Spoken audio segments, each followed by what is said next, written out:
Avec l'information que j'ai lancée sur ma page avant le journal de 20 h. Mais attendez, ce n'est pas seulement le journal, mais nous allons attaquer le sujet principal, c'est Atanganji. Nous allons attaquer Atanganji.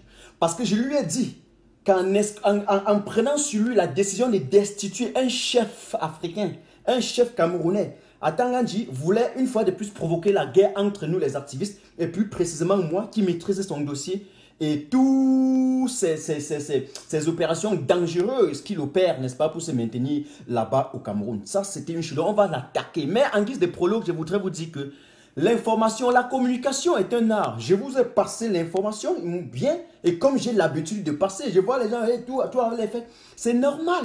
La publication des listes d'élections, des listes n'a rien à voir avec l'élection qui va se tenir le 9. Croyez-moi et soyez-en sûrs. Si un temps soit peu, quelqu'un reste au Cameroun et il pense que le 9, il y a une élection qui va se tenir, je suis désolé.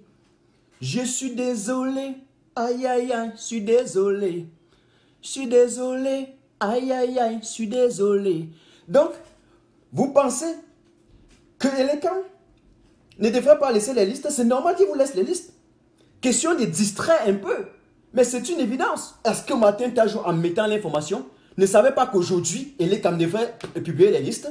J'ai l'impression qu'il y a des gens qui ne savaient même pas qu'aujourd'hui, d'ailleurs, Elekam a convoqué la presse et on attendait même la publication des listes à 14 h. Nous suivons à la ligne, à la seconde, à la minute. Et donc, moi-même, j'attendais à 14 h qu'Elekam publie. 14 h passe, 14 h 15 h rien, 15 h 16 h rien, 16 h 17 h rien. Jusqu'à 20 h rien, il ne publie pas. Il attend quoi pour ne pas publier? Ok? Donc là, ce n'était même pas un problème. Là, ce n'est pas un problème. Ok? Parce que là, c'est la dernière journée. Oui, peut-être que je ne maîtrise pas la loi qui prévoit. Aujourd'hui, au moins, c'est la dernière journée. Et il a convoqué même la presse pour ça. Donc, on attendait. Et l'ECAM n'a pas fait jusqu'à 20 h. Voilà, un truc comme ça. Eh bien, vous pensez, lorsqu'on est une analyse politique, chaque circonstance, on prend sa décision, on donne son point de vue. Et l'information que j'ai dit, allez relire l'information. J'ai bien dit, temporairement, et ce n'est même pas seulement aujourd'hui. Et je redis encore ce soir, la publication des listes n'a rien à y voir. Et l'ECAM a reçu l'ordre interne de stopper temporairement. Et vous verrez ce qui va se passer dans les jours, dans les semaines, dans les mois à venir.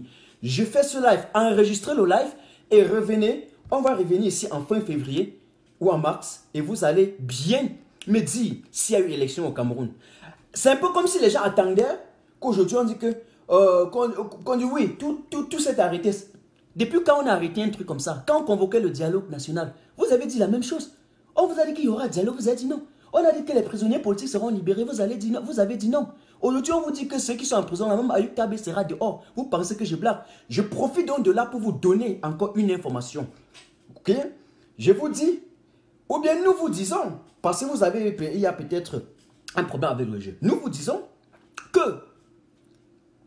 ces élections-là, si M. Bia et toute sa bande, si M. Bia et tout le gouvernement font l'erreur, je dirais bien l'erreur, de traverser toutes ces clauses, toutes ces résolutions qui sont sur pied, toutes ces recommandations qui sont sur la table au niveau du Cameroun à étudier. Là, au moment où je vous parle à l'instant T, et partent organiser ces élections-là, croyez-moi et soyez-en sûrs, le Cameroun est allé droit à la sécession. Je dis, je répète, M. Bia et sa clique, le régime organise ces élections locales. Moi, je mets ma tête au goudron. Que directement, ce n'est que soit on arrête tout, il y a un report, comme c'est le cas dans les coulisses déjà, je dis bien c'est dans les coulisses, et puis on y va dans les élections dans des conditions de pacification et de stabilité, de paix. Soit M. Bia continue à faufiler un peu comme ça, comme la panthère ou un petit chat qui veut s'en sortir parmi les lions. Je ne sais pas par quel mystère il peut pouvoir. Et directement, vous allez voir qu'au soir du 9, il y aura indépendance. C'est-à-dire que l'Angleterre viendra réclamer la légitimité de la partie anglophone.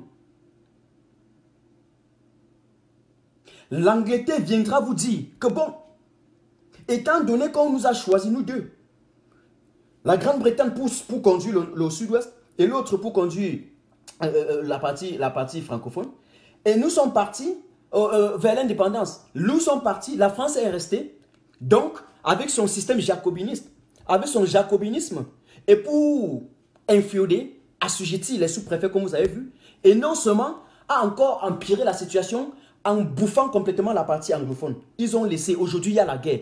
On dit qu'il résout, la France refuse, la France soutient le dictateur parce qu'il lui donne tous les contrats. Eh bien, il s'ensuit logiquement que si M. Biya passe sur le sang des morts pour aller organiser les élections, eh bien la conséquence des causes est là. L'Angleterre revient et dit, bah, vous avez choisi d'organiser les élections dans la partie francophone et de laisser la partie anglophone. Conséquence de cause, nous allons récupérer l'indépendance de cette partie. Et eux, l'Angleterre, pourra choisir son médiateur. L'Angleterre pourra choisir son ambassadeur. Vous suivez? Là, nous sommes dans un plan purement analytique, mais sur la base des éléments ou de la compilation, bien sûr, vous voulez, de la constellation de la scène socio-politique telle que présentée actuellement avec tous les faits. Nous avons les key metrics, nous avons les KPI qu'on peut mesurer avec le nombre de morts, le nombre de déplacés internes, le nombre de réfugiés, le nombre d'emplois perdus, l'économie dans le marasme, la politique. En ce qui concerne le pays, ce qu'on appelle en politique, en investissement ou en politique, si vous voulez, le risque pays, le Cameroun, pour la première fois, le Cameroun peut battre le record mondial. Et il peut prendre le canal d'or, ok, un pays le plus risqué où on ne peut pas investir. Par conséquent, ça veut dire quoi? Le pays est dans un marasme total. Donc, M. Biya passe sur ça pour aller organiser les élections. La conséquence, c'est la relation de cause à effet, action-réaction. Le lendemain, vous verrez la session du Cameroun. J'ai rencontré un ambazonien avec un passeport ambazonien. J'ai rencontré un anglophone avec un passeport fait ambazonien. Moi, avec mes yeux, un passeport. Mais quand j'ai vu ça, mon ami, à partir de là, il a dit que quel que soit ce que ce gouvernement va dire, ils ne peuvent pas me convaincre. Je voulais savoir où il a réussi à faire ce passeport. Donc, quelque part, il y a une légitimité. Et ils sont reçus partout. Hein. Congrès américain, la semaine dernière, c'était au Canada. Mais j'ai envie de dire, on doit ouvrir les yeux. On doit ouvrir les yeux. Le fait est là, c'est clair. Donc, ce n'est pas parce qu'on a publié les listes de l'ECAM que ça devient un problème. D'ailleurs, ces listes-là, que le directeur de l'ECAM a publiées là, ne disaient rien de plus. Généralement, dans les années passées, pour ceux qui suivaient la politique depuis, lorsqu'on publie les listes, ce n'est pas les listes simples. Ok? On donne également la composition des listes. Qui est tête des listes? Qui agit où? On vous dit que le RDPC participe, le PCRN, ceci participe, cela participe. Ça quoi? C'est normal. C'est normal. C'est normal. Voilà. Et donc pour finir, je vous demande de relire encore ce communiqué-là, cette information-là que j'ai mise. Et donc je ne l'ai pas mis comme ça. J'ai augmenté un peu l'analyse, mais l'information, le fond est là. J'ai dit ceci, en interne, il est comme ça déjà que le processus est stoppé. Et il attend la présidence de la République pour les prochaines étapes. Vous verrez avec vos yeux. Si, et quand on dit qu'il attend l'instruction de la présidence de la République, est-ce que le communiqué, est-ce que mon message dit non, directement ils ne font plus? Non, ils attendent. Ça veut dire quoi? Ça veut dire que tout ce que même les membres de l'ECAM et le RDPC bavardent sur les plateaux de télévision, ce sont des histoires à dormir debout. Parce que quand même le roi va sortir la vraie résolution, la vraie décision, ils seront également au carrefour d'ici, je savais. Suivez mon regard. Suivez mon regard. Voilà, je vous rappelle, soi-disant en passant, qu'au moment où je vous parle, le Haut Conseil de sécurité des Nations Unies venait de siéger, autant pour moi. Eh bien,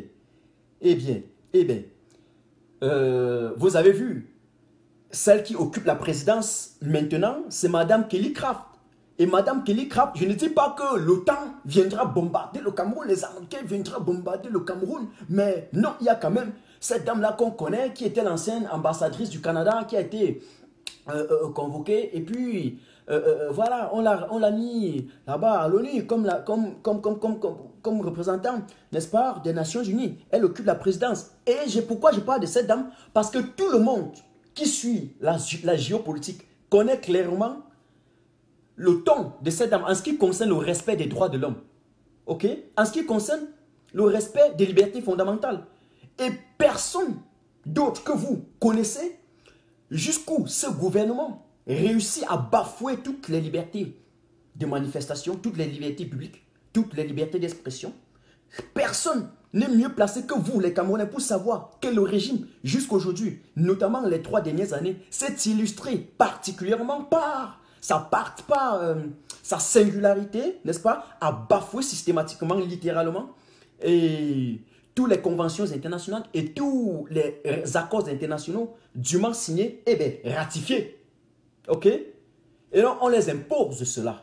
On les impose même pas, on les exige, ou bien disons plutôt, on leur demande juste de respecter cela.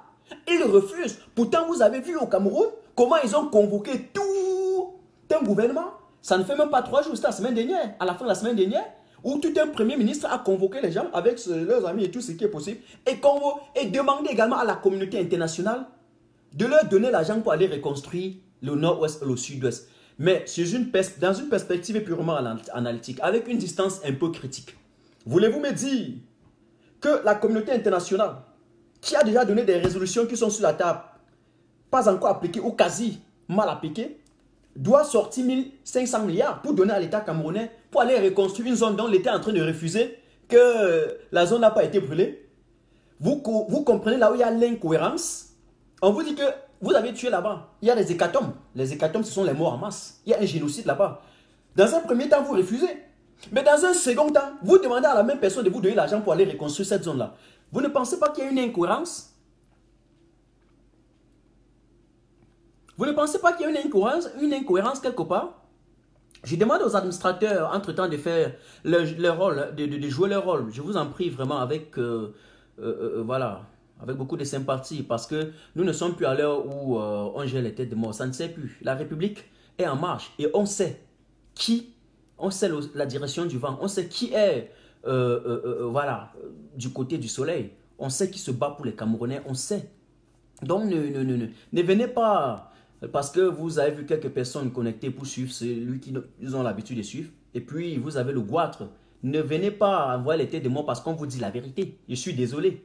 Souffrez. Ça, on appelle ça, ce que je fais là, un débat d'esprit par rapport aux insultes, les têtes de mort que vous envoyez là. Donc, ayez le sens du débat d'esprit. Voilà. Je salue Françoise Lamater, Franchise, Koum Agero, tous ceux qui sont là. Vous partagez encore pour continuer. Voilà. En clair, voilà ce que je voudrais vous dire en guise de prologue. Une deuxième introduction que je voudrais encore vous dire ce soir, avant de tomber dans la thématique d'Atangandji, parce que je vais attraper ses couilles aujourd'hui. Atangandji, je vais l'attraper les couilles aujourd'hui. Je vais casser ça en deux. Je vais casser ça en deux. Parce que lorsqu'on a atteint le niveau d'activisme rouge, que moi là, on a la tête qui est dure comme le métal. Ça veut dire que même si vous cognez le marteau sur ma tête maintenant là, ça va sauter. Pam, pam. Vous voyez un peu? C'est-à-dire que vous nous amenez, vous apportez, autant pour moi d'amener une personne, vous apportez le marteau, vous cognez ici, ça va sauter, pan, vous amenez vos esprits maléfiques là, le feu de Dieu va brûler ça, boum. Vous avez compris? Donc là où nous sommes là, on n'a plus peur de rien. On a déjà débordé l'étape de la peur. On n'a plus peur, on ne craint rien. Voilà. C'est un peu ça. La deuxième introduction, c'est exactement cette décision du président Maurice Kamto. Je voudrais vous dire que vous devez compter sur ce président Kamto là. Vous devez continuer à compter sur lui, prendre ses décisions au sérieux. Prendre toutes ses déclarations au sérieux, toutes ses sorties. Vous savez pourquoi? Parce que quand le président Kamto tousse, quand il tousse seulement, quand il éternue seulement, tout le gouvernement est à terre. Quand Kamto pète seulement, ça sent très mauvais, très mauvais. Ça dégage tout le gouvernement en un temps record. Un temps de mouvement, tic-tac, tac-tac-tac. Vous voyez un peu? Quand le président Kamto fait une petite sortie, directement, vous constatez que tout le gouvernement sort. Lui seul, il fait une petite sortie. Atangandji, en tout cas, à Joseph Vest, alias Atangandji, parce qu'il fonctionne avec le nom de son feu jumeau, qui est déjà mort, et donc il fonctionne avec ses papiers. Je vous avais dit, n'oubliez jamais ça. Atangandji réunit tout le gouvernement. Il se substitue même au ministre de la Communication. Il se substitue même à Elekam. Il se substitue à tout.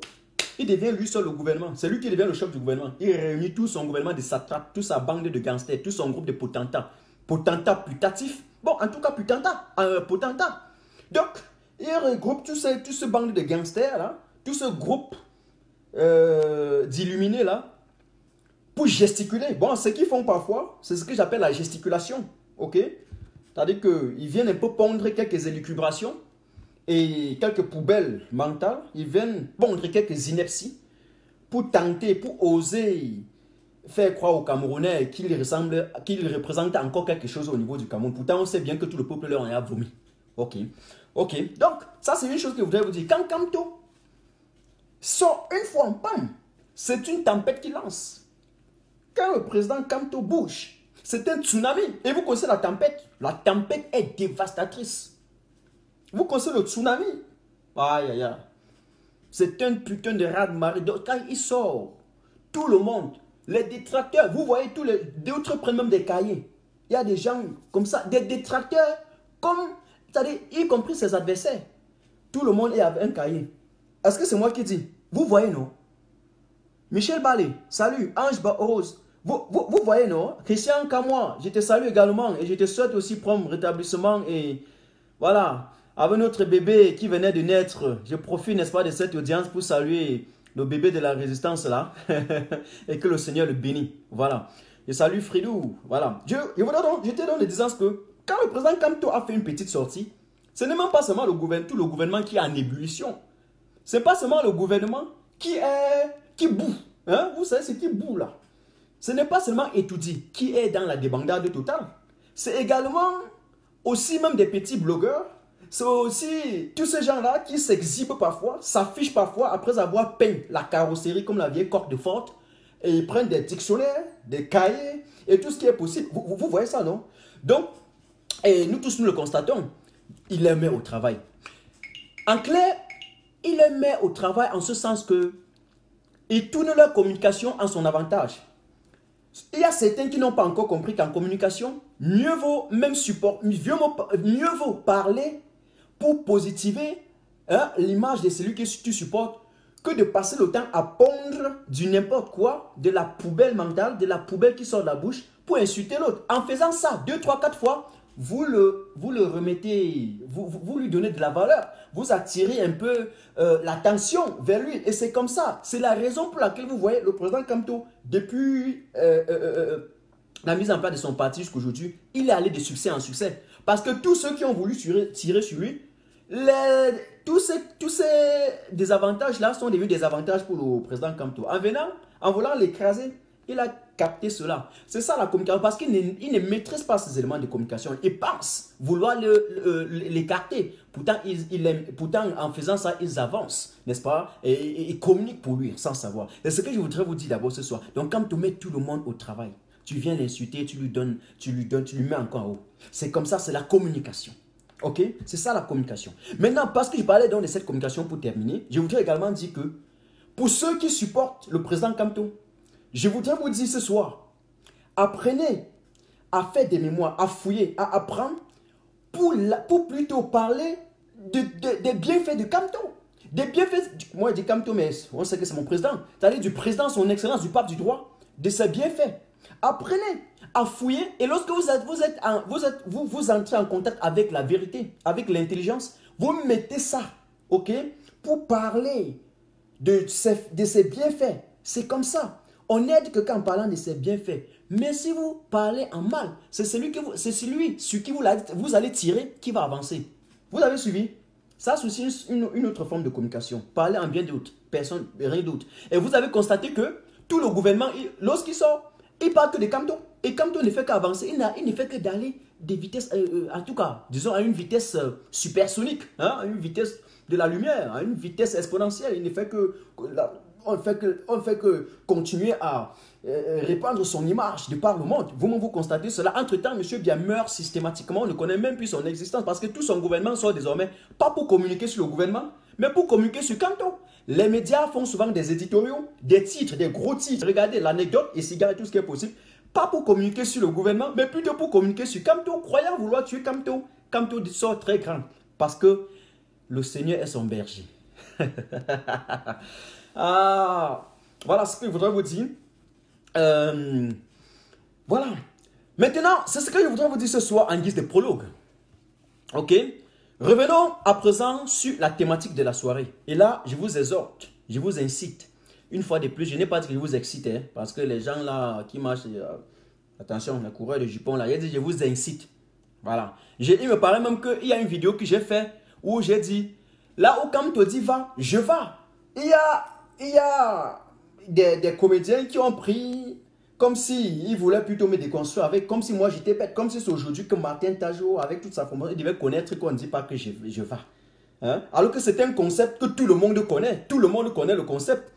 Hein? Dès que le président Kamto a dit qu'il boycotte les élections et que tout le monde boycotte, et il y a même nos petits frères qui ont sorti des musiques que Kamto dit va, je vais. Donc quand tu fais une vidéo en voulant, en clair, tu essaies un peu d'attirer l'attention de la masse sur l'idée principale que tu veux passer, en passant certains éléments du mou. Tu dis là où quand te dit va, je vais. Mais il y a un comédien très réputé au Cameroun qui a pris cette partie-là pour dire que non. Voilà celui qui s'est dit activiste, mais il dit que je vais.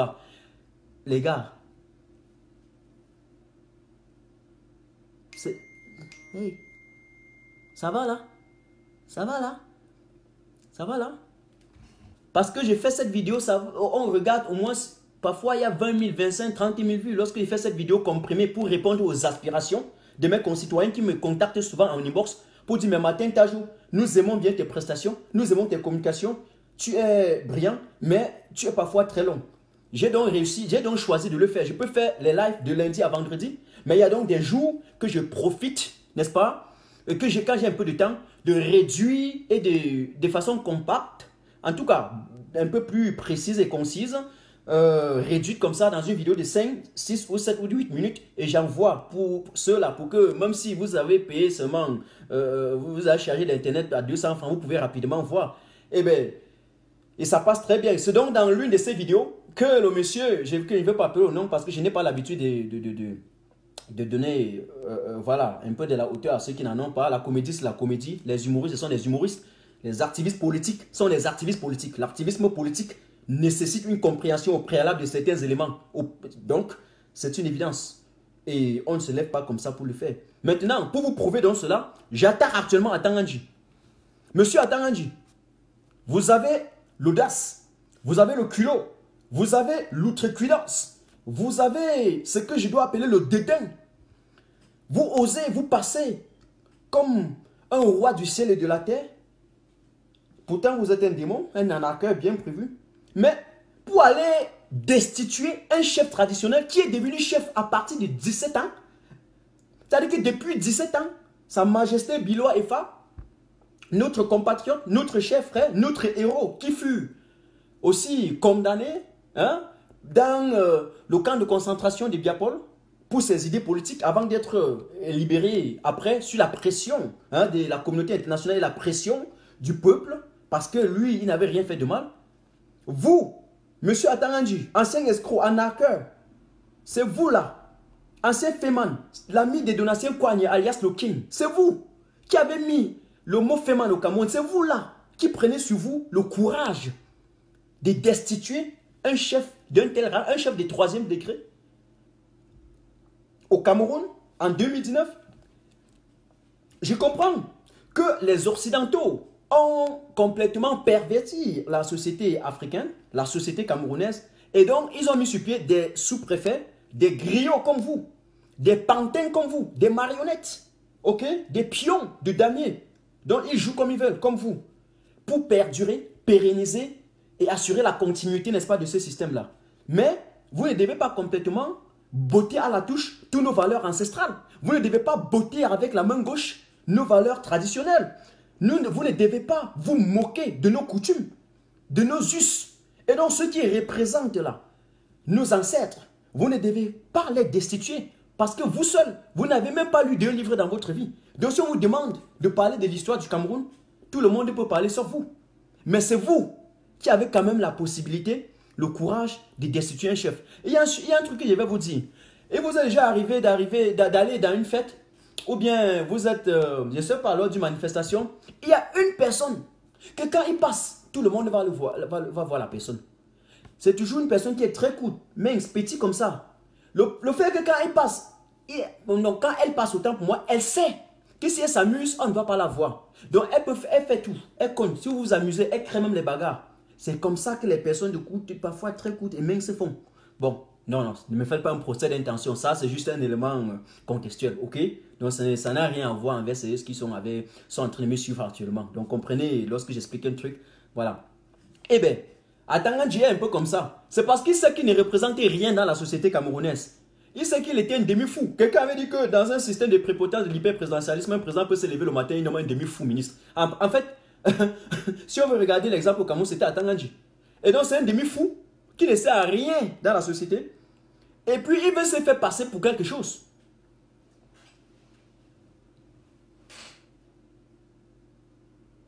Vous avez compris? Il veut se faire passer pour quelque chose. Donc, c'est pour ça qu'il pond tout ce qui est possible. Pond ces décrets-là. C'est pour ça qu'il pond tous ces décrets-là. Pour qu'au moins, on pense qu'il existe. Maintenant, monsieur Atangandji, alias Vest, monsieur Joseph Vest, alias Atangandji, je vais vous attaquer sur l'affaire des écarts. Vous savez qu'il a eu une implication dangereuse, notamment dans la catastrophe ferroviaire, n'est-ce pas, des écarts. À l'époque, peut-être faudrait que je vous lise rapidement un communiqué du cabinet d'experts, le cabinet d'expertise français, le cabinet Cerruti. Je vous lis ça très rapidement avant de vous attaquer ce dossier. Ok? Voici ce que Pierre Cerruti écrit lors de la visite du ministre des Affaires étrangères français, n'est-ce pas, au Cameroun. Il dit ceci: Monsieur le ministre, c'est Pierre Cerruti qui écrit le cabinet d'experts ou le cabinet d'expertise qui a mené la mission, en tout cas d'inspection, après la catastrophe des écarts. Ok? C'est lui qui écrit ici. Il dit ceci, il écrit avant la visite, n'est-ce pas, de Jean-Yves Le Drian au Cameroun. Alors, monsieur le ministre, dans le prolongement de mon précédent courrier du 20 octobre 2019, j'ai l'honneur de vous communiquer sous ce pli copie de la lettre ouverte adressée le 9 octobre 2019 à monsieur Paul Biya, président de la République du Cameroun. Bon, ça c'est lui qui dit, c'est pas moi qui dis, c'est pas mon président. Relatif à des graves irrégularités qui entachent la procédure judiciaire consécutive à la catastrophe ferroviaire survenue à Ezeka le 21 octobre 2016. Alors, comme je vous l'indiquais, étant intervenu en qualité d'expert judiciaire dans cette affaire, il est de mon devoir d'attirer l'attention du président sur les faits que je dénonce afin qu'il puisse prendre des mesures qui s'imposent pour mieux éclairer les nouvelles décisions de justice à intervenir. Aucune réponse ne m'est parvenue. La lettre que je lui ai adressée est donc devenue une lettre ouverte et communiquée aux médias. Vous savez pourquoi le cabinet Cerruti envoie cette lettre à Jean-Yves Le Drian juste un jour avant ou bien quelques jours avant sa visite au Cameroun? Eh bien, c'est parce que dans l'affaire Ezeka, ok, à l'époque, lorsqu'il y a eu la catastrophe, à l'époque, M. Biya, à l'époque, il était encore président légitime. Maintenant, il est président légal, mais illégitime. Signe un décret pour faire lumière sur cette affaire. Et donc, l'appel d'offres a été lancé par un certain Sani Mouamadou, n'est-ce pas? Un conseiller militaire indépendant. M. Sani a choisi dans le cabinet d'expertise française Cerruti. Pierre Cerruti devait donc opérer une mission technique, en clair, une mission qui devait mener pour identifier les causes de l'accident, les causes de la catastrophe. Parce que vous savez qu'à l'époque, il y avait donc un contentieux judiciaire entre Camara et l'État. Ils étaient là, il fallait chercher qui est à l'origine de ça. Il fallait partager les responsabilités. Ok? Qui est à l'origine de ce risque? Qui n'a pas pu, en tout cas, épargner ce risque? Qui a causé le risque? Qui sont exactement les acteurs impliqués? C'est ce qu'on cherchait à l'époque. Et nous, on avait publié certaines pages, n'est-ce pas, de ces rapports. Ce qui se passe, c'est que Cerruti a un expert avec qui il travaille au niveau du Cameroun. Mais cet expert, c'est M. Samuel Mondi. Ok? Et donc, Atangandji et ses amis ont refusé au cabinet d'expertise française de travailler avec M. Samuel. Mais Atangandji et ses amis ont choisi eux-mêmes leurs propres représentants, leurs propres soi-disant experts. Ok, ils ont choisi une autre personne au nom de Benoît Essiga. Eh bien, je vais vous dire qui est Benoît Essiga. Benoît Essiga, c'est un ancien chauffeur, un ancien conducteur à la Camraille. Donc, un chauffeur de train. Un peu comme un chauffeur de bus. Généralement, si le bus fait accident ici, c'est pas au chauffeur de mener la mission d'expertise. Il y a des techniciens, des ingénieurs qui peuvent venir inspecter les lieux. OK? Qui peuvent venir identifier le risque, regarder tout ce qui est possible, regarder le moteur et tout ce qui est possible. C'est un peu comme un avion. Un avion qui crache, je suis désolé, ce n'est pas le pilote qui doit identifier les risques, tout ce qui est possible. Il y a des ingénieurs spécialisés pour ça. Et donc, le chauffeur du train n'était même plus employé à la Camraille. Il était déjà renvoyé depuis presque 2 ou 3 ans. OK? Eh bien, lorsque il y a eu la catastrophe, lorsque le train a déraillé et que le cabinet d'experts a été choisi pour venir mener ses travaux sur les lieux, ils sont en train de lire les listes sans dire. Laissez ça. Est-ce que moi j'ai dit qu'il n'était pas en train de... Mireille, est-ce que moi j'ai dit qu'il n'était pas en train de lire les listes? D'abord, il lit les listes à quelle heure? Il est comme lire les listes à quelle heure? Alors qu'il devait faire ça de en journée. Il avait convoqué la presse à quelle heure? À 14 heures. Ok? Normalement, c'est un truc qui devait être déjà terminé à partir de 16 h 17 h. On ne devait même plus en parler de ça. Donc, la lecture des listes n'a rien à y voir. Vous continuez toujours à croire à cette distraction-là.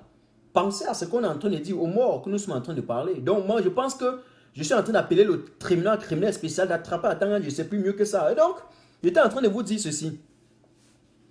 Atangandji va donc aller appeler ce monsieur Benoît Esiga comme étant un expert technique. OK? Et il va aller substituer à celui, donc, le cabinet Cerruti, celui avec qui le cabinet Cerruti voulait travailler.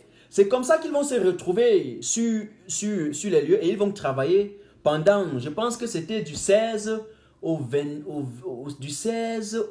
au 21, un truc comme ça. Je n'ai plus, mais en tout cas, c'était moins d'une semaine qu'ils ont travaillé ensemble. Ce qui se passe est que, Atangandji savait qu'il y a l'argent qu'on va donner, il savait qu'il y a l'argent qu'on va débloquer. Atangandji aussi, il est là, il travaille avec...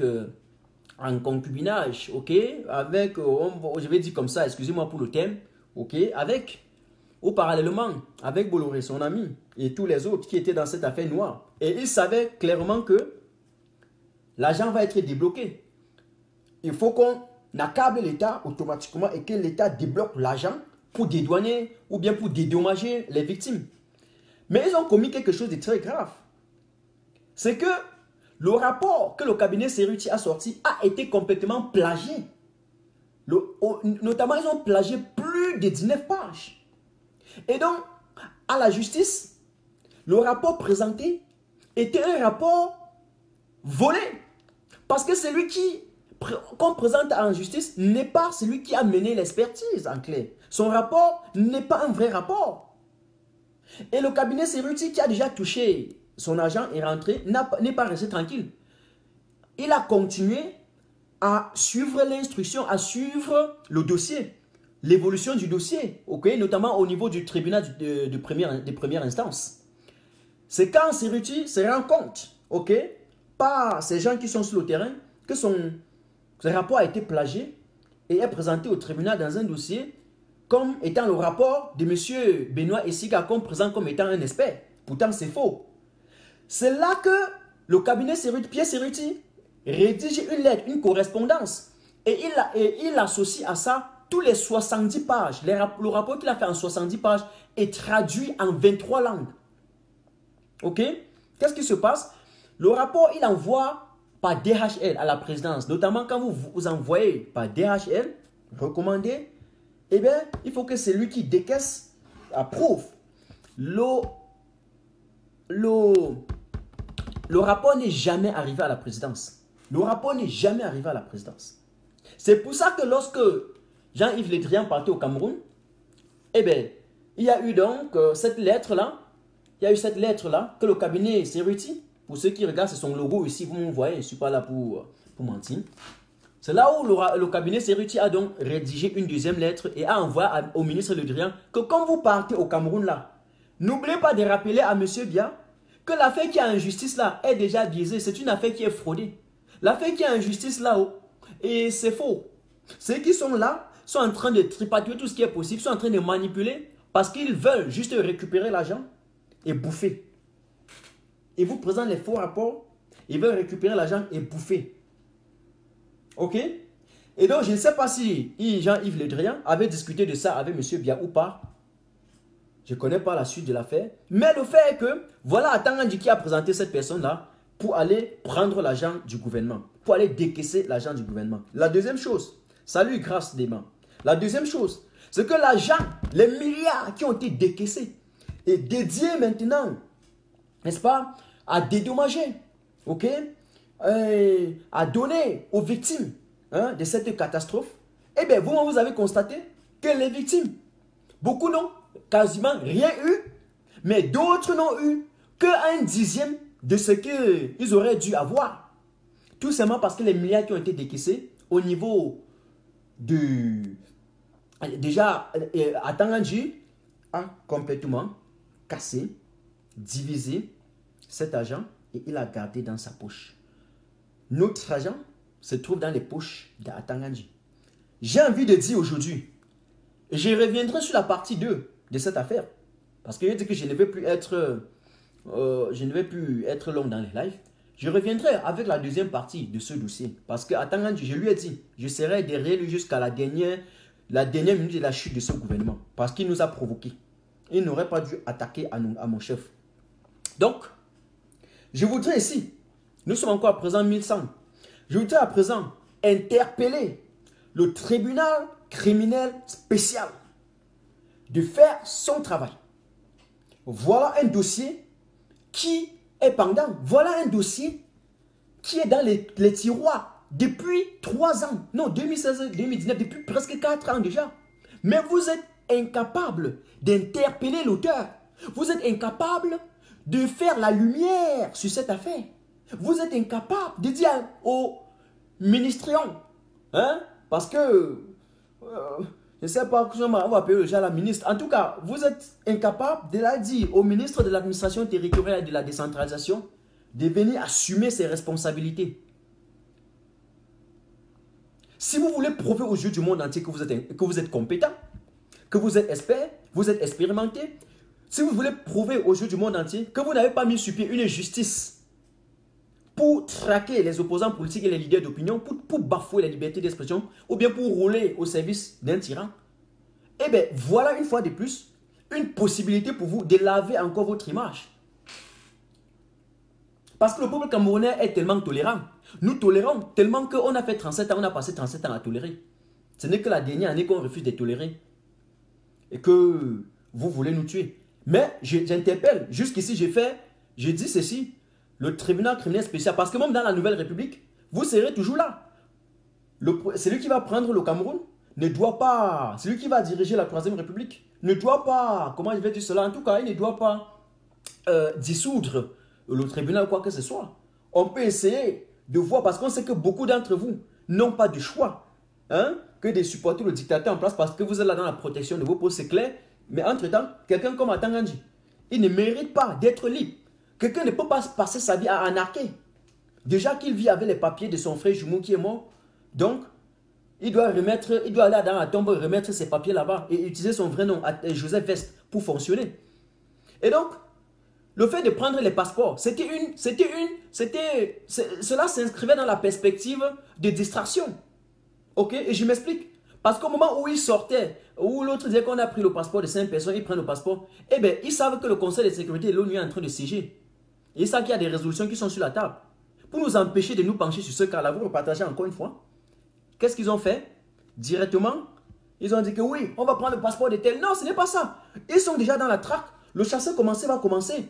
Le chassé croisé va commencer le mois venu. Ils seront tous traqués. On sait déjà, les officiers, les généraux, tous les corps confondus, la gendarmerie, ok, la police, de la présidence de la République, on va les traquer tous, les directeurs généraux qui ont cautionné ce qui est en train de se passer. On va les traquer tous. Là, ce n'est même pas... on n'a pas besoin d'une contradiction ni de démonstration de force à ce niveau. Mais je demande au tribunal criminel... Salut Olivier Tchernan, le combattant Olivier.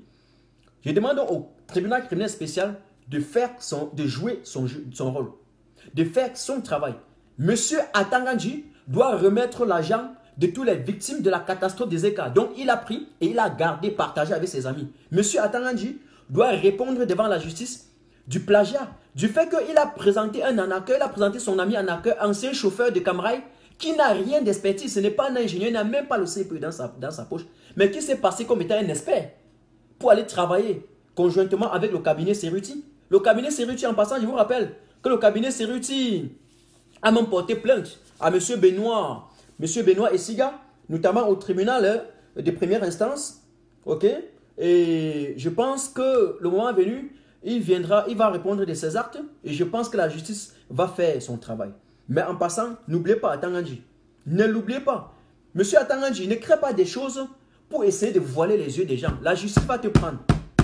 Opération épervier, on te prend. Tu as des allégations, arnaque, plagiat. Donc tu es un arnaqueur, tu es un voleur, tu es un escroc. Deuxièmement, détournement de fonds publics. Notamment, c'est l'argent du contribuable camerounais qu'on a décaissé pour aller vouloir remonter un peu la morale de ceux qui sont tombés suite à la catastrophe des ECA. Vous ne pouvez pas vivre dans une société avec le faux, additionner le faux, juste à poser la médiocrité. Faux transparency internationale, faux chiffres, même en communication, même en informatique, rien, 32 gigas, 500 gigas. Aujourd'hui sur le plateau, Maître Tegem a dit que non, 14h c'est 20h. Donc comme on attendait, il est comme à 14h. Non, on a repoussé à 20h. Il est comme il n'y a pas une loi qui précise l'heure. C'est comme ça. C'est vous qui choisissez maintenant votre propre heure. Maintenant, vous allez même changer le monde. Vous allez changer la direction des aiguilles. Si on s'amuse, vous allez même changer les fuseaux horaires dans votre tête au Cameroun. Mais le monde avance, hein. Le monde avance.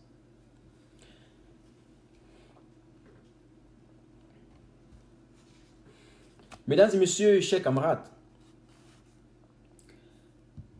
voilà en clair ce que je voulais vous dire ce soir. Je ne suis pas en train de jouer, je ne suis pas un activiste qui vient se pavaner là. Je ne viens pas me pavaner.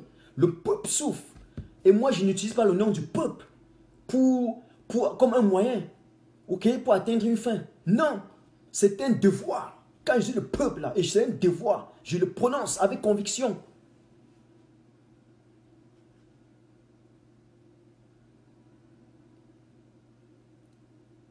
On est d'accord?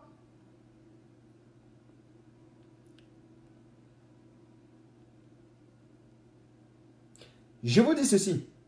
Et d'ailleurs, croyez-moi, soyez-en sûrs, dans le cadre de notre émission, ce que j'appelais d'autres numéros, l'apparition hebdomadaire, la semaine passée, ça n'a pas apparu parce que j'étais trop occupé. Ça, c'est pas aussi facile. Une seule personne, quand il fait, chaque soir, 21h GMT, les gars, vous me connaissez, non?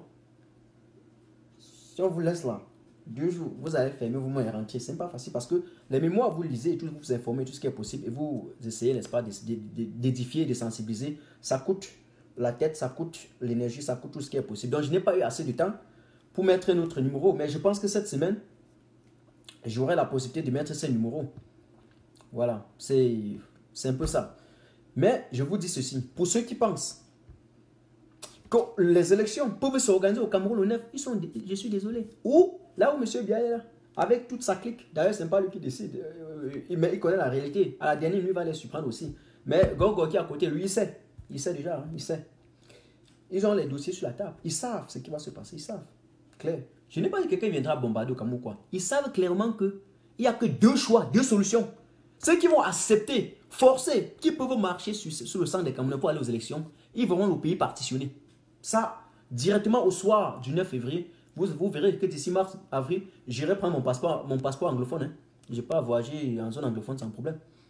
Oui, oui, parce que l'Angleterre viendra réclamer la légitimité de cette partie et puis on va mettre sur pied les institutions. C'est clair et net. C'est le statut que la Société des Nations auparavant leur donnait au moment où on a convoqué le référendum et que la partie anglophone s'est rattachée à la partie francophone. Je veux parler dans l'histoire, ce n'était pas le thème de la soirée. Moi, j'ai maître Catherine. J'ai fait souvent un peu un prologue, mais après, j'attaque le sujet comme vous avez vu. C'est la méthodique. Oh, il faut se connaître. Il faut connaître non seulement sa valeur, mais aussi sa position, sa hauteur. C'est comme ça. Connais-toi toi-même. Même les grands intellectuels, ils savent ça. Connais-toi toi-même. Ne sois pas arrogant, mais connais-toi toi-même. Ok? Voilà. Ça, c'était première option. Donc, deuxième option, c'est que si tout est pacifié, ça veut dire qu'il y aura un report des élections. Tout est d'abord pacifié. On crée des conditions de désescalade. C'est-à-dire qu'on met sur pied toutes les conditions favorables. qui donne une garantie, n'est-ce pas, aux combattants sécessionnistes qu'en déposant les armes, ils ne vont pas courir le risque d'aller en prison.